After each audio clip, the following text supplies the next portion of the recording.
DNA TV మన రాష్ట్రం మన ఛానల్. ఈరోజు జరిగిన జిల్లా అభివృద్ధి సమావేశంలో అనేక విషయాల మీద కూలంకుషంగా చర్చించడం జరిగింది. ప్రత్యేకంగా మొట్టమొదటిగా నేను జిల్లా అడ్మినిస్ట్రేషన్ని, అదేవిధంగా జిల్లా ప్రజాప్రతినిధుల్ని, రైతు సోదరుల్ని నేను ప్రత్యేకంగా అభినందిస్తూ ఉన్నాను. ఎందుకంటే పర్ క్యాపిటా ఇన్కమ్ విషయంలో గత సంవత్సరం 13వ ర్యాంకులో ఉంటే వీరందరి సమిష్టి కృషి మూలంగా రాష్ట్రంలో 8వ ర్యాంకుకి మనం పెరిగామని చెప్పి ముందుకు వచ్చామని చెప్పేసి కూడా నేను తెలియజేస్తా ఉన్నాను. అదేవిధంగా రైతుల్ని ప్రత్యేకంగా అభినందిస్తూ ఉన్నాను. ఆరోగ్య శాఖ, మన వ్యవసాయ శాఖ అధికారులు కూడా నేను ప్రత్యేకంగా అభినందిస్తున్నాను. గత సంవత్సరం అగ్రికల్చర్ అండ్ ఎలైడ్ సెక్టర్లో 10% గ్రోత్ ఉంటే ఈ సంవత్సరం అది 24%కి పెరిగిందని చెప్పేసి కూడా నేను ఈ సందర్భంగా తెలియజేస్తూ ప్రత్యేకంగా అధికారులని, ప్రజాప్రతినిధుల్ని, రైతుల్ని నేను అభినందిస్తున్నాను. అంతేకాకుండా దాదాపు 58,000 ఎకరాల్లో ఈ సంవత్సరం క్రాప్ ఏరియా కూడా పెరిగింది, అంటే ఇరిగేషన్ కూడా పెరిగింది. దీనికి కారణం కేవలం చంద్రబాబు నాయుడు గారి నాయకత్వంలోని కూటమి ప్రభుత్వం తీసుకుంటున్న చర్యలు, అదేవిధంగా వ్యవసాయానికి ప్రోయాక్టివ్గా, రైతులకి ప్రోయాక్టివ్గా తీసుకుంటున్న నిర్ణయాలు, మరి సరైన సమయానికి నీరు అందించడం కానివ్వండి, ఎరువులు అందించడం కానివ్వండి, మరి రైతులు పండించిన పంటల్ని కొనటం కానివ్వండి, ఇవన్నీ కూడా, అదేవిధంగా యాంత్రీకరణ, డ్రోన్స్, ఇవన్నీ కూడా ఇవ్వటం మూలంగా మరి ఈ సంవత్సరం 58,000 ఎకరాల్లో అదనంగా వ్యవసాయం చేయటం చాలా అభినందించదగ్గ విషయం అని చెప్పేసి కూడా మనం చేస్తా ఉన్నాం. దీని మూలంగానే మన అగ్రికల్చర్ అండ్ ఎలైడ్ సెక్టర్లో గ్రోత్ రేట్ కూడా పెరిగిందని చెప్పేసి మనం చేస్తాం. మరి భవిష్యత్తులో కూడా ఇదే పనితీరుని మనం కొనసాగిస్తూ ఇంకా మెరుగైన రిజల్ట్స్ సాధిస్తానికి ప్రయత్నం చేస్తామని చెప్పేసి కూడా ఈ సందర్భంగా తెలియజేస్తాను. మరి ముఖ్యమంత్రి గారు చెప్తూ ఉన్నారు, ముఖ్యమంత్రి గారు ఆదేశాలు కూడా ఇచ్చారు. మే 15వ తారీఖు కల్లా నీటిని రైతులకు అందించి, ఎందుకంటే మనం చూస్తూ ఉన్నాం జూలైలో లేదా ఆగస్టులో మనం నాట్లు వేస్తే చివరికి వచ్చేసరికి ఏదో తుఫాన్ బారిన పడి రైతులు ఇబ్బంది పడుతున్న పరిస్థితులు మనం చూసాం. దాన్ని తప్పించుకోవటానికి మరి క్రాప్ సీజన్ని కొంచెం ముందుకు జరిపెడితే, ఒకప్పుడు మీకు తెలుసు తెలీదో, మన కూడా చిన్నప్పుడు మేలోనే ఆకుమని పోసేవారు. సో మళ్ళీ అదేవిధంగా మే 15కి నీళ్ళు ఇచ్చి వ్యవసాయం చేయాలని, మరి దానికి తగ్గట్టు అన్ని శాఖలు కూడా సిద్ధంగా ఉండాలని చెప్పేసి మరి ముఖ్యమంత్రి గారు ఆదేశించారు. మరి జిల్లా కలెక్టర్ గారి నాయకత్వంలో జిల్లా యంత్రాంగం కూడా సిద్ధంగా ఉంటుందని చెప్పేసి మనం చేస్తాం. ఇంకొకటి, గత పాలకులు, గత ప్రభుత్వం ఓఎండ్ఎం కాలువల మెయింటెనెన్స్ అనేది చాలా ఇంపార్టెంట్. మనిషికి కానివ్వండి, వాహనాలకు కానివ్వండి, యంత్రాలకు కానివ్వండి, అదేవిధంగా కాలువలకు కూడా మెయింటెనెన్స్ అనేది లేకపోతే దాని లైఫ్ టైం క్షీణించిపోతుందనే విషయం అందరికి కూడా తెలిసిన విషయం.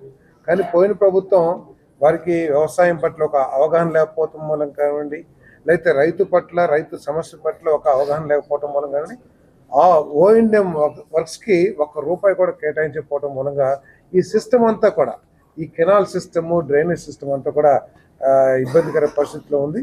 ముఖ్యమంత్రి గారు మొన్న ఒకే ఆదేశం ఇచ్చారు, చివరి భూములకు కూడా నీళ్లు చేరాలి వ్యవసాయానికి. ఆ విధంగా మీరు కాలువలను రిపేర్ చేయండి. మీరు రిపేర్ చేసేమని చెప్పేస్తమే కాదు, నేను డ్రోన్ రన్ చేసి పిక్చర్ క్యాప్చర్ చేసి ఎక్కడెక్కడ చేశారో కూడా పరిశీలిస్తాం. కలెక్టర్ కూడా ఆ విధంగా ఆదేశాలు ఇచ్చారు కాబట్టి అవి కూడా చేస్తామని చెప్పేసి ఈ సందర్భంగా నేను మనవి చేస్తాను. మరి అదేవిధంగా రోడ్స్, మరి బాపట్ల జిల్లా అనేక రకాలుగా అన్ని రంగాల్లో కూడా అభివృద్ధి చెందే పరిస్థితిలో మరి పరిగెత్తుతూ ఉంది. మరి దేశంలో, రాష్ట్రంలో అనేక ప్రాంతాలకి కనెక్టివిటీగా నేషనల్ హైవేస్ నిర్మించబడతా ఉన్నాయి.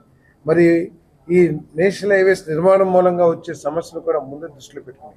ఉదాహరణకి ప్రాపర్గా కన్స్ట్రక్షన్ జరగకపోతే యాక్సిడెంట్స్ కూడా జరుగుతాయి. ఎందుకంటే స్పీడ్ ఆఫ్ ది వెహికల్స్ బాగా పెరుగుతాయి కాబట్టి యాక్సిడెంట్స్ అయ్యే అవకాశాలు ఉంటాయి. దీని మీద కలెక్టర్ గారిని, ఎస్పీ గారిని, స్థానిక ప్రజాప్రతినిధులతో కలిసి ఈ రోడ్స్ ఏ విధంగా ఉన్నది కూడా ఒకసారి పరిశీలించమని చెప్పేసి కూడా చెప్పడం జరిగింది.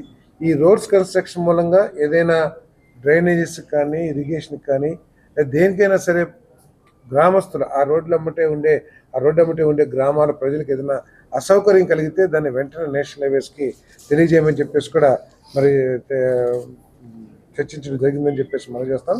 అదేవిధంగా డ్రింకింగ్ వాటర్ ఈ సమ్మర్లో ఏ గ్రామానికి కూడా డ్రింకింగ్ వాటర్ సమస్య ఉండకూడదు అనేది మరి స్పష్టంగా సంబంధిత అధికారులను ఆదేశించడం జరిగిందని చెప్పేసి మనం చేస్తాం. ఏదైతే ఇప్పటికే సర్వే చేసిన దాని మీద ఎక్కడెక్కడ బోర్లు కావాలో లేదా ఎక్కడెక్కడైతే వాటర్ స్కీమ్స్కి అవి రిపేర్స్ కావాలో వాటన్నిటినీ కూడా ఒక 10 రోజుల్లో కంప్లీట్ చేయమని చెప్పేసి కూడా చెప్పాం.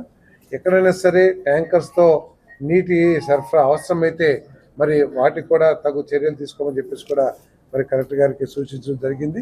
అంతేకాకుండా ఒక 12-13 గ్రామాల్లో ఆ గ్రౌండ్ వాటర్లో క్వాలిటీ చాలా ఇబ్బందిగా ఉంది, పచ్చగా వస్తుందని చెప్తే దానికి కావాల్సిన సోర్స్ని ఐడెంటిఫై చేసి దానికి కావాల్సిన నిధుల్ని ఏదో ఒక రూపంలో కలెక్టర్ గారిని డిఎంఎఫ్ కానివ్వండి లేకపోతే ఇతర నిధుల్ని ఏర్పాటు చేయమని చెప్పేసి కూడా చెప్పడం జరిగిందని చెప్పేసి మనం చేస్తాం. అదేవిధంగా ఎంఎస్ఎంఈ పార్క్స్ తర్వాత ఏపీఐసి ఏదైతే ఉందో మరి ఎఫ్ఎఫ్సి అని చెప్పేసి ఫ్లాటెడ్ కన్స్ట్రక్షన్ ఏదైతే షెడ్స్ కట్టే కార్యక్రమం ఉందో ఇప్పటికే టెండర్లు పిలిచారు. దాదాపు 50 కోట్ల రూపాయలతో టెండర్లు పిలిచారు 5 నియోజకవర్గాల్లో. అవి 4-5 నెలల్లో పూర్తయిపోతాయి. సో పూర్తి చేయటమే కాకుండా ఈ పరిశ్రమ శాఖ అధికారులు ఏ విధంగా ఇన్వెస్ట్మెంట్స్ కానివ్వండి లేకపోతే ఏ విధంగా పరిశ్రమల్లో ఇక్కడ తీసుకురావడం కానివ్వండి లేకపోతే మన జిల్లాలో యువకులు చదువుకున్న వారు ఎవరైనా స్టార్ట్ చేయాలనుకుంటే వారికి తగు సహకారం అందించే విధంగా మరి చేయమని చెప్పేసి కూడా మరి వారిని ఆదేశించడం జరిగిందని చెప్పేసి మనం చేస్తాను. ముఖ్యమంత్రి గారు ఏదైతే 20 లక్షల ఉద్యోగాల కల్పనలో భాగంగా ఏదైతే ఇండస్ట్రియలైజేషన్ లేకపోతే పెట్టుబడులు తీసుకొస్తా ఉన్నారో అదే స్ఫూర్తితో జిల్లాలో కూడా దాన్ని ఇండస్ట్రీస్ తీసుకొచ్చి పెట్టుబడులు తీసుకొచ్చి ప్రయత్నం చేయాలని చెప్పేసి మరి మేమందరం కూడా నిర్ణయించిన విషయాన్ని మీ దృష్టికి తీసుకొస్తామని చెప్పేసి మనం చేస్తాం. ఇంకా మరి టూరిజం ముఖ్యమంత్రి గారు పదే చెప్తా ఉన్నారు. ఈ రాష్ట్రంలో యువకులకి ఎక్కువగా ఉపాధి అవకాశాలు కల్పించగలిగిన రంగం మన టూరిజం, మన పర్యాటక రంగం. దీన్ని అన్ని విధాలు కూడా డెవలప్ చేయడానికి అత్యధిక అవకాశం కలిగిన ప్రాంతాలు మన బాపట్ల, చీరాల మన జిల్లా అవటం చాలా సంతోషించదగ్గ విషయం.